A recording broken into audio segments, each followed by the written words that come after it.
Bien, bonjour à tous, bonjour à toutes. Alors aujourd'hui nous sommes le 21 juin, c'est le jour de l'été.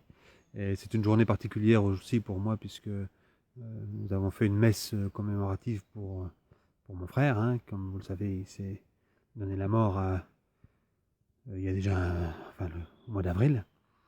Et voilà, sorti de l'église, j'avais juste envie de vous partager quelque chose qui me tient à cœur sur la religion parce que entendre ce que j'ai entendu devient presque insupportable pour moi.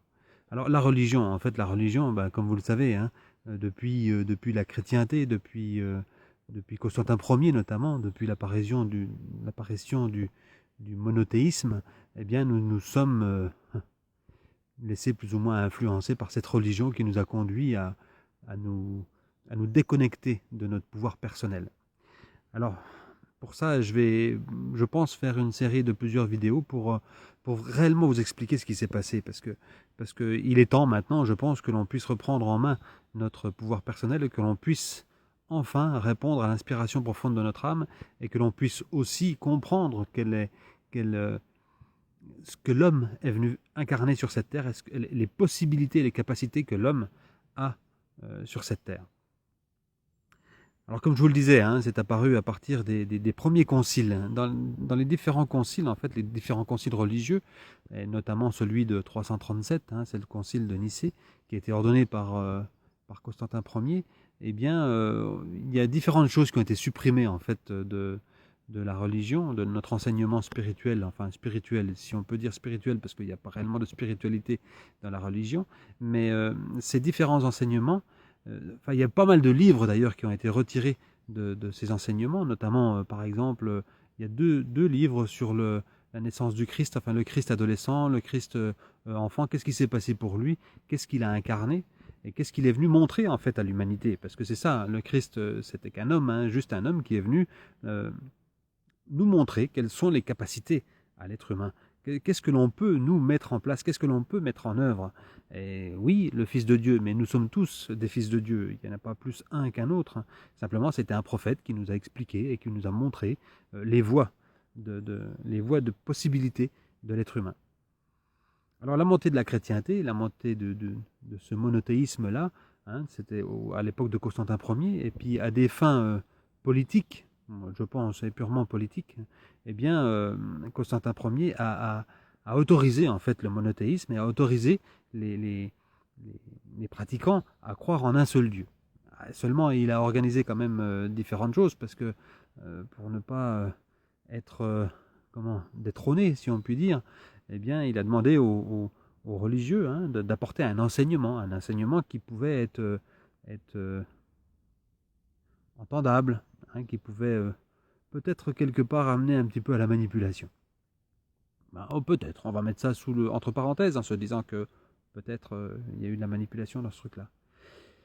Et puis au fur et à mesure, eh bien, toutes les, les, les sciences divinatoires. Ah oui, les sciences divinatoires ont été pratiquement toutes retirées de notre enseignement spirituel. Pour arriver en fait jusqu'en 900 à peu près, à l'époque du Moyen Âge, où là, eh bien, il y a eu un rassemblement autour de l'église et autour du château. C'est là où se sont construits les premiers villages d'ailleurs, à l'époque du Moyen Âge. Et puis c'est là qu'on a commencé réellement à perdre tout, tout notre, euh, tout notre pouvoir de créer. On voit, moi j'ai constaté dans une villa gallo-romaine qui se trouve à deux pas d'ici, parce que là je suis dans les Vosges, à deux pas d'ici il y a une villa gallo-romaine qui datait de 200, où les murs étaient parfaitement alignés, ils avaient ils avaient de l'eau chaude, ils avaient de l'eau froide, ils avaient de l'eau courante surtout, ils avaient des salles chaudes, ils avaient des salles froides, enfin c'était vraiment des constructions extraordinaires.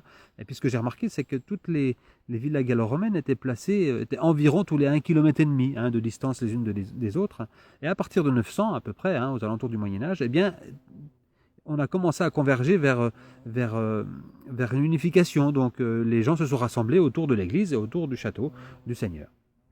Et ce qui fait que la main mise sur l'enseignement a été prise par les catholiques, par les religieux, puisqu'ils avaient la capacité de, d'ordonnancer en fait tout ce qui pouvait se passer dans le village. Et au fur et à mesure, ils ont pris Enfin, la religion a pris de plus en plus d'ampleur, ce qui fait que petit à petit, nous nous sommes complètement coupés de notre propre divinité.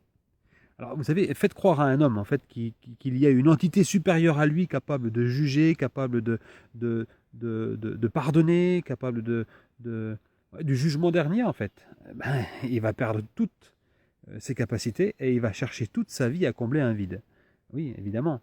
Alors, regardons un peu, et je vais vous expliquer dans différentes vidéos, hein, j'approfondirai encore un peu plus le sujet, mais la divinité, elle est à l'intérieur de nous. Nous sommes capables de créer, nous sommes capables de, de réaliser tout ce que nous voulons, puisque nous sommes sur le paradis terrestre. Maintenant, prenons en main et regardons un petit peu toutes les capacités qu'a l'être humain. Et d'ailleurs, ça a été majestueusement montré par tout le parcours du Christ, parce que le Christ est venu nous enseigner ce qu'on était capable de faire. Oui, peut-être pas comme ça a été réellement expliqué par la religion, puisque tous les miracles qu'il a réalisés, c'est de par le pouvoir de créer, de par le pouvoir de l'intention. Simplement, reconnectons-nous à ça, regardons un peu euh, qu'est-ce qui nous a été enseigné et comment on en est arrivé là.